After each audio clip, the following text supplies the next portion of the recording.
வணக்கம். திருமலை ராம்குமார் பேசுறேன். நம்ம இன்றைக்கு பார்க்க போற பதிவு எதற்கு அப்படின்னு பார்த்தீங்கன்னா, தங்கம். தங்கம் எப்ப வாங்கலாம், அது எப்படி வாங்கலாம் அப்படிங்கிறத பற்றிய ஒரு சந்தேகங்களுக்கான ஒரு பதிவு தான் இது. நீங்க இந்த பதிவை முழுமையா பார்த்துட்டீங்கன்னா, இனிமேல் தங்கம் எப்ப வாங்கணும், எப்படி வாங்கணுங்கிற ஒரு கேள்வியை யாரிடம் நீங்க கேட்க வேண்டிய அவசியம் இல்லாது. இந்த பதிவுல நான் ஒரு உரிய எல்லா தகவல்களையும் பரிமாறுறேன். இதை நீங்க ஸ்கிப் பண்ணாம பாருங்க. அப்பதான் தங்கத்தை பற்றி ஒரு முழு விவரமும் உங்களுக்கு தெரிய ஆரம்பிக்கும். இந்த பதிவை நீங்க சப்ஸ்கிரைப் பண்ணி ஃப்ரெண்ட்ஸுக்கெல்லாம் ஷேர் பண்ணுங்க. அதனால இந்த பதிவு எல்லாருக்கும் போய் சேரும். இந்த பதிவை பற்றிய ஒரு தொடக்கத்தை நான் சொல்லிடுறேன். ஸோ இந்த பதிவுல எப்படி கேட்டீங்கன்னா, ஒரு தங்கம் விலை உயர்வு குறைவு அப்படிங்கிறத பற்றி தெரிஞ்சுக்கிறதுனால ஒரு சின்ன ஒரு உதாரணத்தை சொல்றேன். இப்போ தக்காளி மார்க்கெட்ல எப்படி ட்ரேட் ஆகுது அப்படிங்கிறத நம்ம கவனிச்சிருக்கோம் இல்லைங்களா? இப்போ தக்காளி மார்க்கெட்டுக்கு எவ்வளவு மரத்து வருது, அதை வாங்குறதுக்கு எவ்வளவு பேர் வந்திருக்கிறாங்க அப்படிங்கிற பொறுத்து தான் அதனுடைய விலை நிர்ணயம் ஆகும். சப்போஸ் மார்க்கெட்டுக்கு ஒரு 1000 கிலோ தக்காளி வருது, வாங்குறதுக்கு ஒரு 2000 பேர் விற்கிறாங்க அப்படின்னு சொன்னா அப்ப தக்காளியினுடைய விலை உயர்வாயிடும். சப்போஸ் 1000 கிலோ தக்காளி வந்திருக்கு, வாங்குறதுக்கு 100 பேருக்கே வந்திருக்கிறாங்க அப்படின்னு சொன்னா தக்காளியினுடைய விலை வீழ்ச்சி அடையும். ஸோ இதுதான் அந்த மார்க்கெட்டு டிமாண்ட் அண்ட் சப்ளை. தங்கத்துக்கும் இதே மாதிரிதான் டிமாண்ட் அண்ட் சப்ளை. இந்த டிமாண்ட் அண்ட் சப்ளை அப்படி எதை பொறுத்து வருது அப்படின்னு கேட்டீங்கன்னா, இப்போ ஆக்சுவலா மார்க்கெட் வரக்கூடிய தங்கம் நமக்கு ப்ரொடக்ஷன் ஆகி வரக்கூடிய தங்கமும் அதை வாங்குவதற்கு தயாராக உள்ள நிறுவனங்களும் தான் அந்த வித்தியாசத்தை கொண்டு வந்தாங்க. இப்போ தங்கத்தை எதுக்காக வாங்குறாங்க, யார் வாங்குறாங்க, ஏன் வாங்குறாங்க அப்படிங்கிறத பற்றி எல்லாம் நம்ம ஒரு பார்வை பார்த்தோம்னாலே தங்கத்தை பற்றிய விலை குறையுமா இல்லை கூடுமாங்கிற நிகழ்வு உங்களுக்கு தெரிய ஆரம்பிச்சிடும். ஸோ இப்போ எல்லா கண்ட்ரிஸ்லையுமே பார்த்தீங்கன்னா இந்த பேப்பர் கரன்சியை கன்சிடர் பண்ண வேண்டிய அவசியம் இல்லை. இது எதிர்காலத்தில் நமக்கு ஒரு வீழ்ச்சியை கொடுத்துரும் அப்படிங்கிற ஒரு கணிப்புல நம்ம ரூபாயா இருக்கட்டும், டாலரா இருக்கட்டும், எல்லாருமே இதை கன்வெர்ட் பண்றதுக்கான ஒரு கமாடிட்டியாஸை கோல்டா எடுத்துக்கிட்டாங்க. ஸோ இது எப்படின்னு கேட்டீங்கன்னா, இப்ப டாலர்னுடைய மதிப்பு ஒரு வேரியேஷன், ஒரு நிலைத்தன்மை இல்லாம இருக்குது. என்ன காரணம் கேட்டீங்கன்னா, இப்ப சைனாவில் எடுத்துங்க. சைனா கடன் கொடுக்காத நாடே இல்லைங்கிற அளவுக்கு நிறைய கண்ட்ரீஸ்ல அவங்க இன்வெஸ்ட் பண்ணி வச்சிருக்கிறாங்க. அதே மாதிரி பாத்தீங்கன்னா அவங்க யுஎஸ்னுடைய ட்ரெஷரி பாண்டில் இன்வெஸ்ட் பண்ணியிருக்காங்க சைனா கவர்மெண்ட். இந்த ட்ரெஷரி பாண்டியுமே அவங்க கொஞ்சம் கொஞ்சமா செல் பண்ணி பணத்தை எடுத்து டாலரை எடுத்து கோல்டா கன்வெர்ட் பண்றதுக்கான முயற்சி எடுக்கிறாங்க. ஏன் அப்படின்னு கேட்டீங்கன்னா, டாலரினுடைய ஸ்திரத்தன்மை தற்போது உள்ள அரசியல் மாற்றத்துல இது நீண்ட நாள் நமக்கு சரியா வராது. ஸோ டாலருக்கு எகென்ஸ்டா நம்ம கரன்சியை மாத்திக்கிறோம் அப்படிங்கிறதுல சைனா, ரஷ்யா, யூரோப்பியன் கண்ட்ரிஸ் எல்லாமே இந்த டாலரை கன்வெர்ட் பண்ணிட்டு கோல்டு டைவெர்ட் ஆயிட்டாங்க. ஸோ அதனால என்ன கேட்டீங்கன்னா, கோல்டை யார் வாங்குறாங்க? எல்லா கண்ட்ரிஸோடைய சென்ட்ரல் பேங்க் வாங்குறாங்க, பெரிய முதலீட்டு நிறுவனங்கள் வாங்குறாங்க, அது போக ரீட்டைலர்ஸ் வாங்குறாங்க. சரி, இப்போ வாங்குறவங்க எப்போ செல் பண்ணுவாங்க அப்படின்னா, அவங்க செல் பண்றதுக்கான வாய்ப்புகள் ரொம்ப கம்மி. இப்போ எதாவது கேட்டீங்கன்னா, ஏதாவது ஒரு சென்ட்ரல் பேங்க் நான் கோல்டு விற்க போறேன் அப்படின்னு சொன்னா தான் கோல்டு குறையும். ஸோ சென்ட்ரல் பேங்க் யாருமே கோல்டை விற்க போறோம்னு சொல்ல போறது இல்லை. ஸோ அதனால அவங்க செல்லிங் பாயிண்ட்டுக்கு வரமாட்டாங்க. அது போக பாத்தீங்கன்னா, ஒரு கருப்பு பணம் முதலீடு, கருப்பு பணத்தை இப்போ கோல்டா வச்சுக்கிறதா நமக்கு பெஸ்ட். ஏன்னா பணமா வச்சுக்கிறதுல ஒரு பாதுகாப்பின்மை அப்படின்னு தெரிஞ்சுட்டு அதை அந்த பணத்தை எல்லாமே கோல்டா டைவெர்ட் பண்ணி கோல்டா வச்சுக்கிறாங்க. ஸோ அவங்களும் அந்த மார்க்கெட் கொண்டு வர மாட்டாங்க, கவர்மெண்ட்டும் மார்க்கெட் கொண்டு வர மாட்டாங்க. நம்ம ரீட்டைலர்ஸ் வாங்கினாலுமே ரீட்டைல்ஸ் போய் நம்ம போய் செல் பண்ண போறது இல்லை. அதை வேற ஒரு கடன் வைக்கவோ இல்லை வேற உபயோகங்களுக்காக பயன்படுத்தவே ஒழிய இந்த தங்கத்தை நம்ம செல் பண்ண வைக்க போறது இல்லை. ஸோ அப்போ மார்க்கெட்ல விற்கிறதுக்கு யாரும் தயாரா இல்லாத நிலையில் கோல்டு வந்து திரும்பவும் குறைஞ்சு போயிட்டே இருக்கிறதுக்கான வாய்ப்புகள் கிடையாது. ஸோ கூடலாமா அப்படின்னு கேட்டீங்கன்னா, வரத்து அதிகமா இல்லாம வரத்து குறைவா இருந்து டிமாண்ட் அதிகமா இருந்தால் நிச்சயமா தங்கம் விலை கூடும். ஸோ இப்போ எப்படின்னு கேட்டீங்கன்னா, ஒரு பாயிண்ட் மட்டும் நமக்கு நம்ம இந்தியாவை பொறுத்தளவுக்கு ஒரு பாயிண்ட் ஞாபகத்தில் வச்சுக்க வேண்டிய சூழ்நிலை இருக்குது. நம்மளுடைய இந்தியன் ருப்பியினுடைய வேல்யூஷன் வந்து குறைஞ்சிட்டே இருக்குது.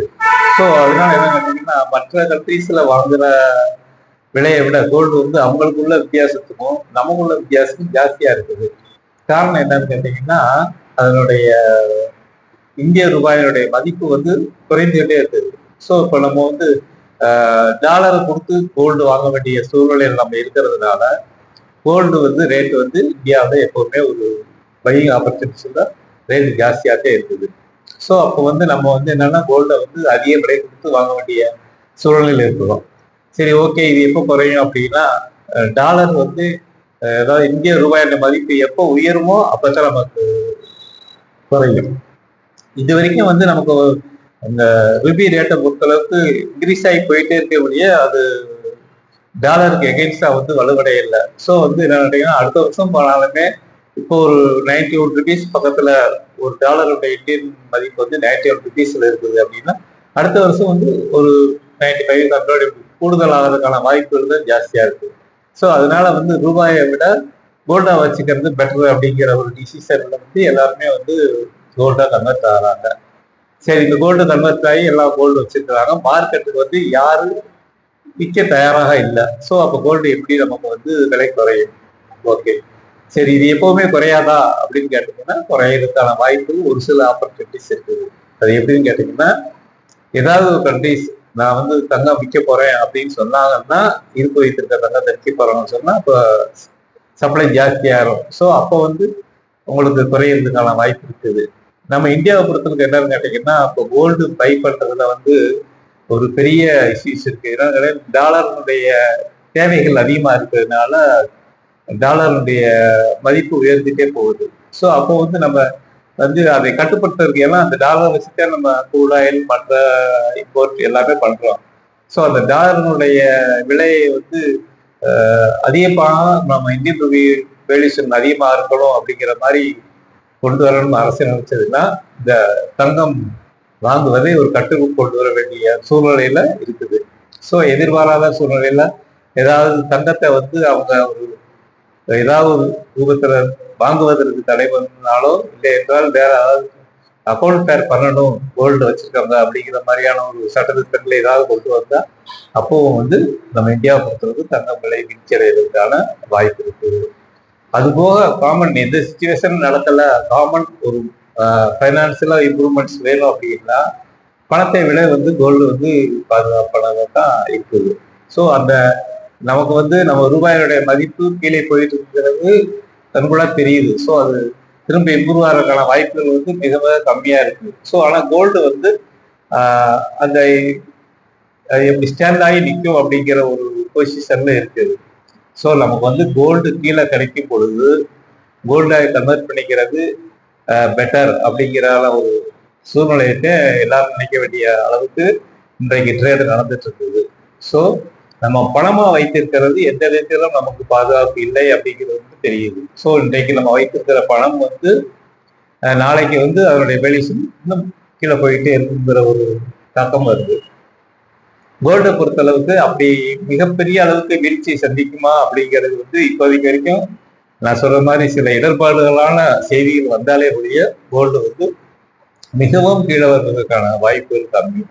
ஸோ அதனால நீங்க வந்து யார்கிட்டையுமே போய் நம்ம கோல்டு கூடுமா குறையுமா அப்படிங்கிறத பத்தி கேட்க வேண்டிய அவசியமே இல்லை. ஏன்னா யாருக்கும் தெரியாது. ஒரே ஒரு விஷயம்தான் நான் சொல்ற மாதிரி சப்ளை அண்ட் டிமாண்ட் எவ்வளவு வருது எவ்வளவு சேல் ஆகுது அப்படிங்கிற பொறுத்த இருக்கு. இப்போ வாங்குறதுக்கு அதிகபட்சமா எல்லாம் தயாரா இருக்கும்போது நமக்கு சப்ளை கம்மி.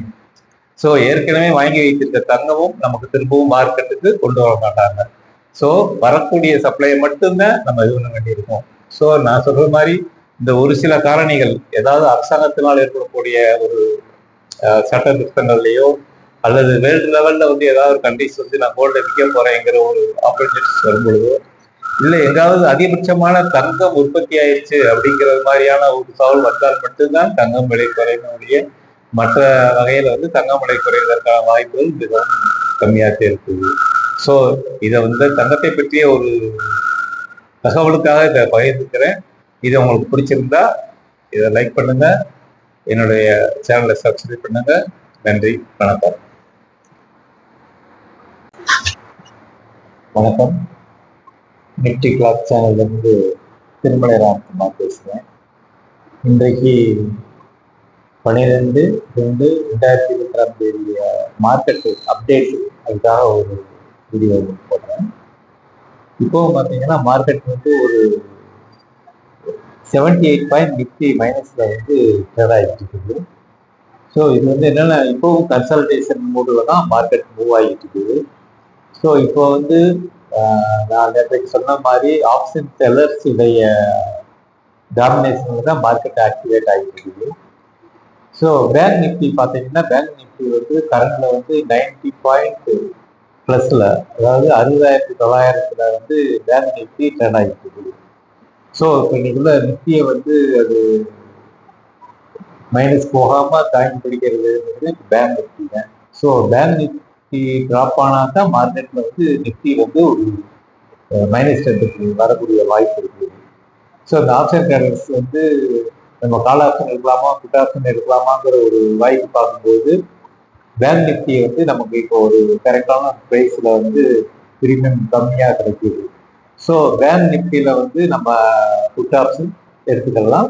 ஸோ அந்த புட் ஆப்ஷனுமே கூட ஒரு 50 பாயிண்ட்ஸ் ஸ்டாப் லாஸ் வச்சுட்டு நம்ம இந்த ஸ்டேஜில் வந்து புட் ஆப்ஷன் எடுத்துக்கலாம். ஸோ இந்த புட் ஆப்ஷன் எப்படின்னு கேட்டிங்கன்னா மார்க்கெட்டில் வந்து திரும்பவும் பேங்க் நிஃப்டி அப் ட்ரெண்டில் போனால் நிஃப்டி வந்து ப்ளஸ் பாயிண்ட்டுக்கு வந்துடும். ஸோ இப்போ பேங்க் நிஃப்டியை தவிர்த்து வேற புட் ஆப்ஷன் எடுக்கிறதுக்கான வாய்ப்புகள் வந்து இல்லை. ஸோ இது வந்து ஒரு எஜுகேஷன் பர்பஸ்க்காக நான் உங்களுக்கு ஷேர் பண்ணுறேன். இந்த ஸ்டேஜில் வந்து நீங்கள் பாருங்க எப்படி இருக்குங்கிறத நம்ம ஈவினிங் பேசுவோம். நன்றி, வணக்கம்.